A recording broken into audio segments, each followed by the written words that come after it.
When was the last time you looked in the mirror and asked yourself, am I truly living the life I want, not the life others expect from me?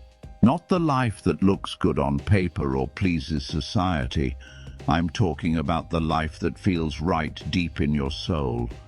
Carl Jung, one of modern psychology's greatest minds, once shared a truth that few have the courage to embrace: the importance of choosing yourself, especially when everything around you pushes you in the opposite direction. This decision, this act of quiet defiance, is the cornerstone of a life filled with meaning and peace. But ask yourself, how often do you compromise what you truly want just to play it safe or meet expectations? How often do you silence your own voice because the unknown feels too risky? We forget something crucial.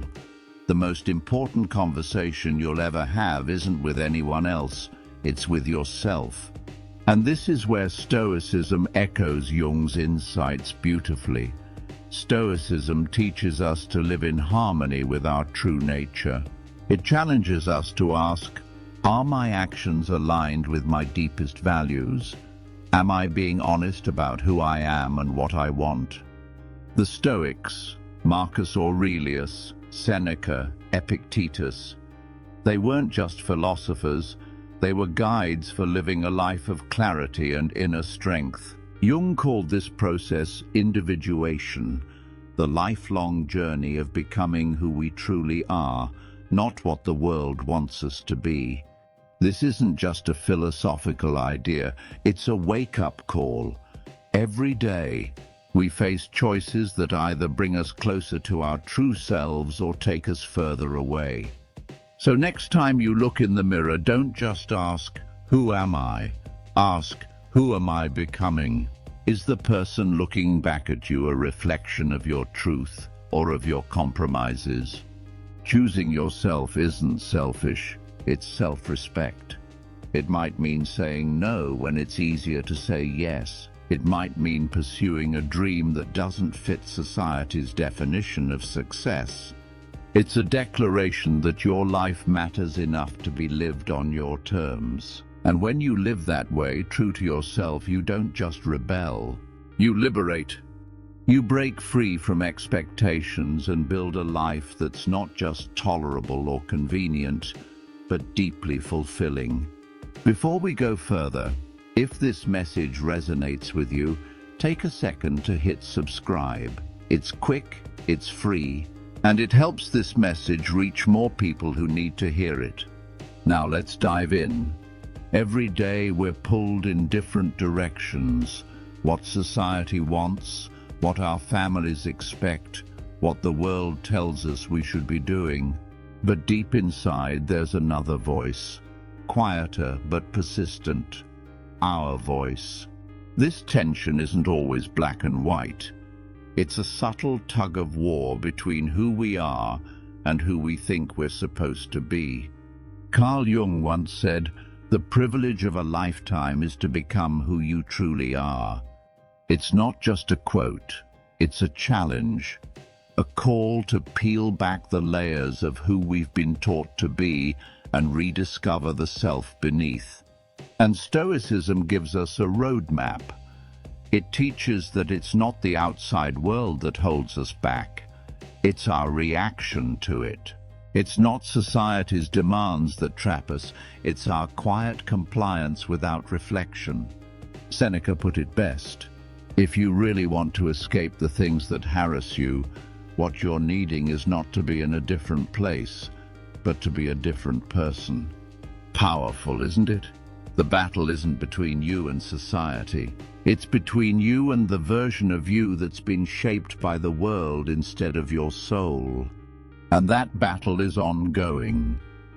But the moment you begin to ask, is this life truly mine? You start to win it. No, we can't control the world, but we can control our choices. And in those choices lies our freedom, the freedom to align with who we really are, even if it means standing out or standing alone. Ignoring your inner voice, your intuitive guide, your internal compass, comes at a greater cost than we often acknowledge. Every time we quiet that voice, every time we choose the easier path for the sake of comfort or approval, we give away a piece of our authenticity. It's like building a home on sand. It might stand for a time, but under pressure it crumbles. Carl Jung spoke of this when he described the persona, the mask we wear to meet social expectations. He warned that over-identifying with this mask means we risk losing touch with our true selves. Jung wrote that people often adopt a mask to fit in, to satisfy others' expectations, and in doing so, they compromise their own identity. Over time, this disconnection doesn't just limit who we can become, it breeds deep dissatisfaction, even existential pain. We become strangers to our own lives, disconnected from our work, our relationships, and our passions. From a Stoic lens, the philosopher Epictetus reminds us, we are disturbed not by what happens, but by our thoughts about what happens. When we ignore our inner voice, we're not simply making a passive choice. We're actively shaping how we see ourselves and what we believe matters. That distortion compounds. It leads us down paths that may look successful on the outside but feel hollow on the inside. Ignoring your voice isn't just about missing out on personal fulfillment. It's about missing your truest self, which inevitably impacts how you show up in the world. When you aren't living truthfully, your relationships suffer too. How can we truly connect with others if we can't even connect with ourselves? Wearing mask after mask, we lose the ability and perhaps the courage to be real, to be vulnerable, to be seen. But when we choose to reclaim that voice, when we risk listening, responding, and living from that inner truth, we begin to build lives rooted in integrity and purpose.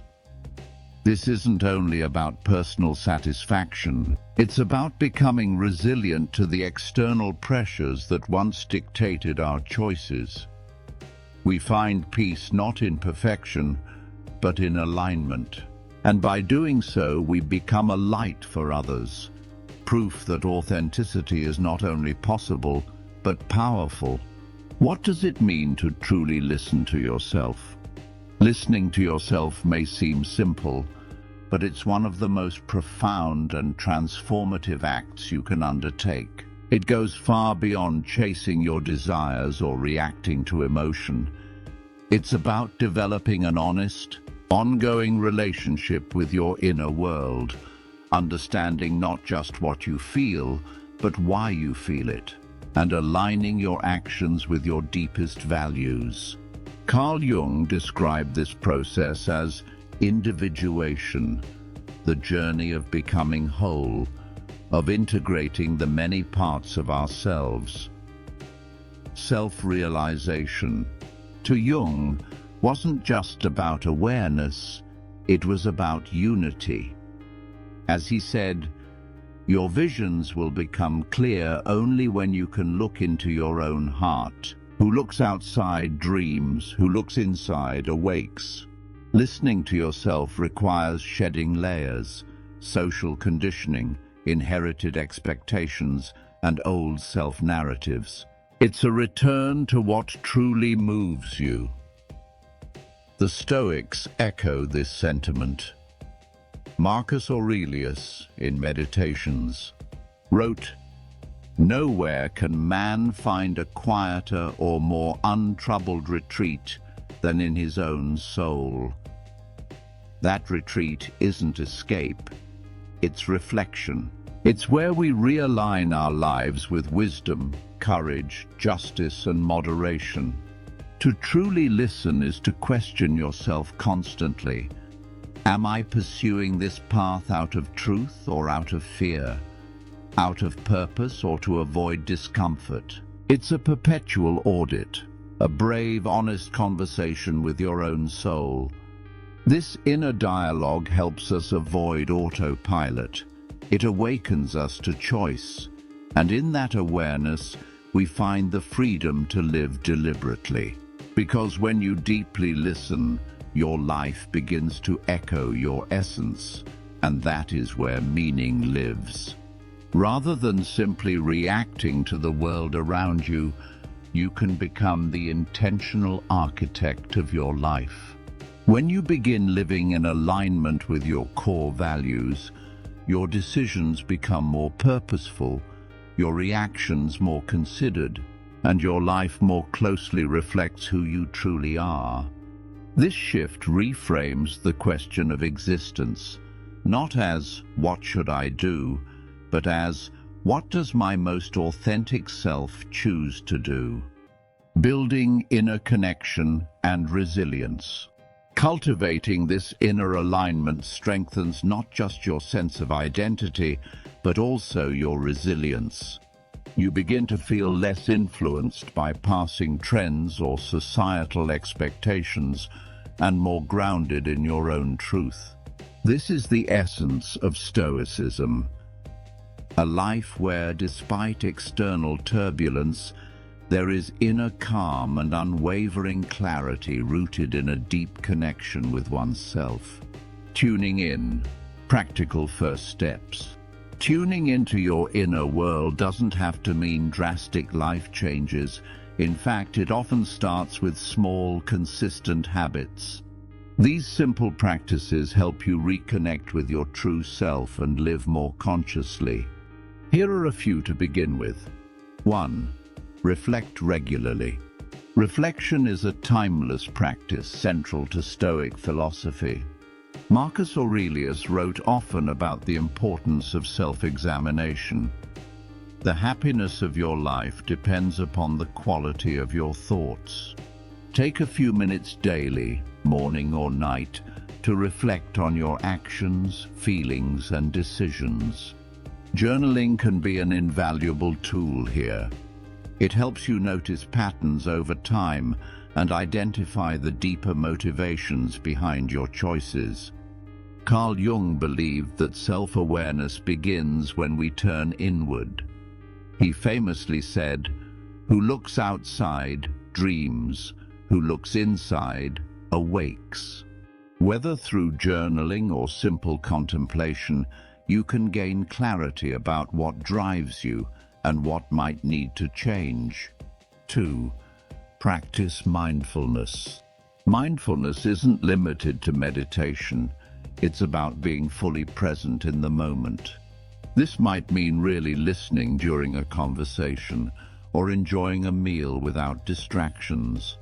The more present you are, the easier it becomes to hear your inner voice, free from the noise of the world.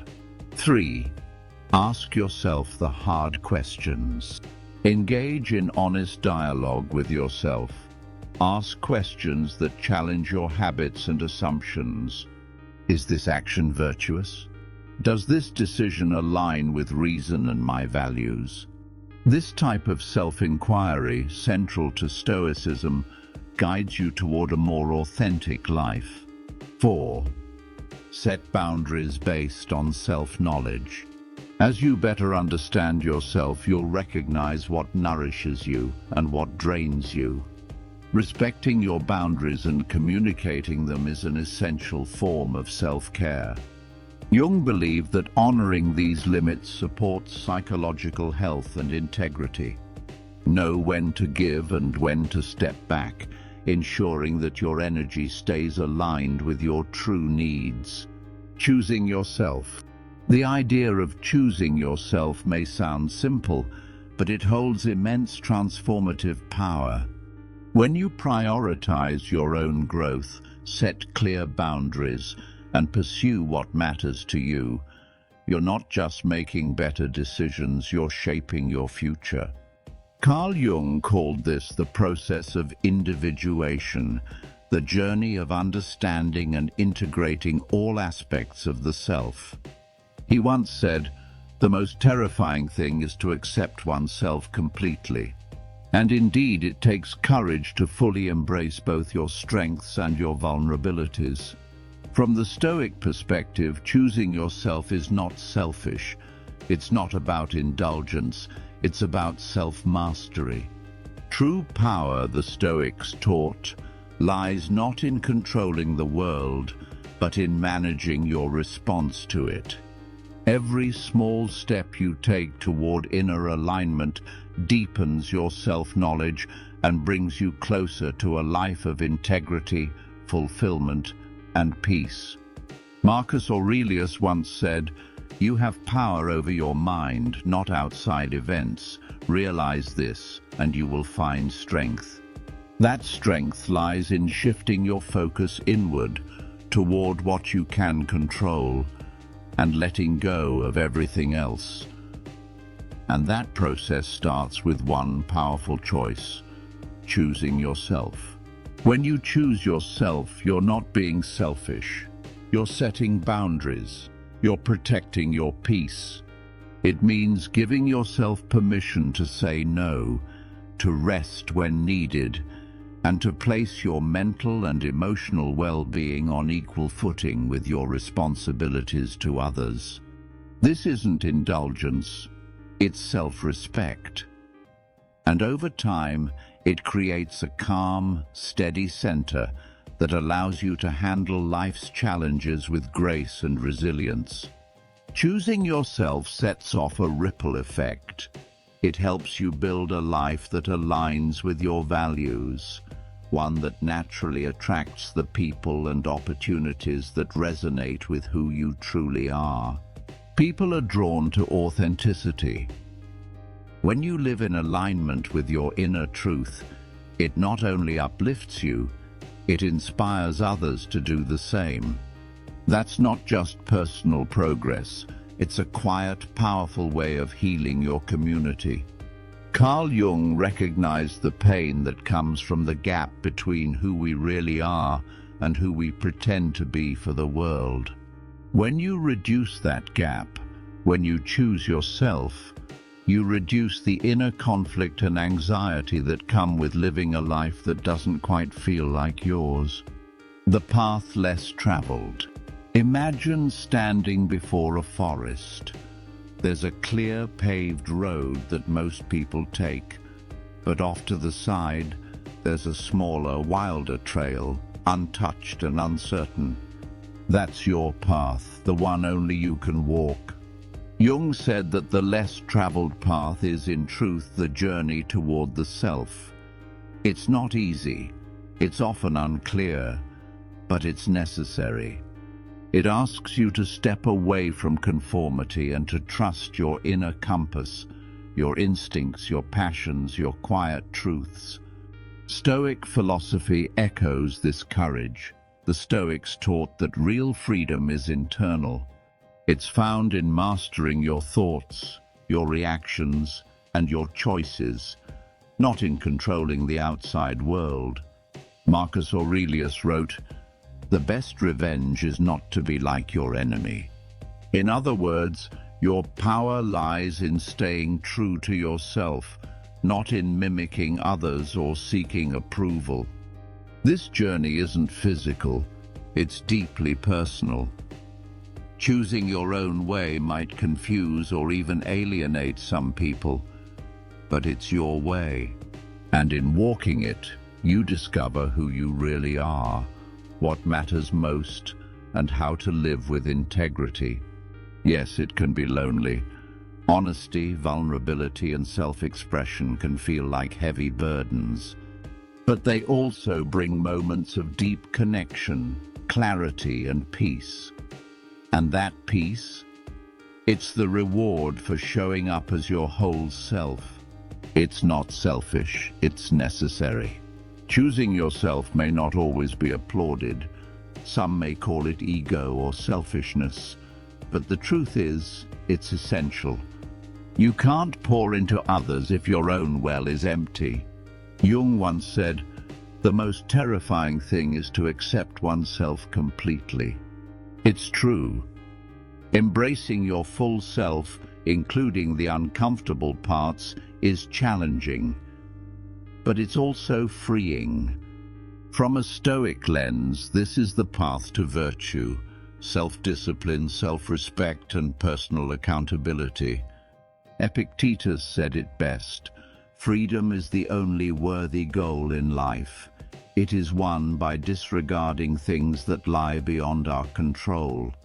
When you focus on your own growth, not out of vanity but out of a desire to evolve, you're better equipped to uplift others too. You become less reactive, more grounded, more generous. You don't need constant validation because your confidence comes from within. Living authentically. The peace you find when you stop pretending, when you stop performing, is contagious. As Jung said, who looks outside dreams, who looks inside awakes. And when you awaken to your true self, you start living with authenticity. That's when your life begins to align, inside and out. Choosing yourself isn't just an act of self-care, it's an act of transformation. It models integrity for others. It shows that living true to your values isn't just possible, it's powerful. This isn't just a journey, it's a transformation, one that touches every area of your life and echoes far beyond. Thank you for being here with me at Stoic Philosophy Daily. If you'd like to explore more about how Stoic thought can enrich your life, check out my videos. Keep learning, keep growing. You're not just studying philosophy, you're living it.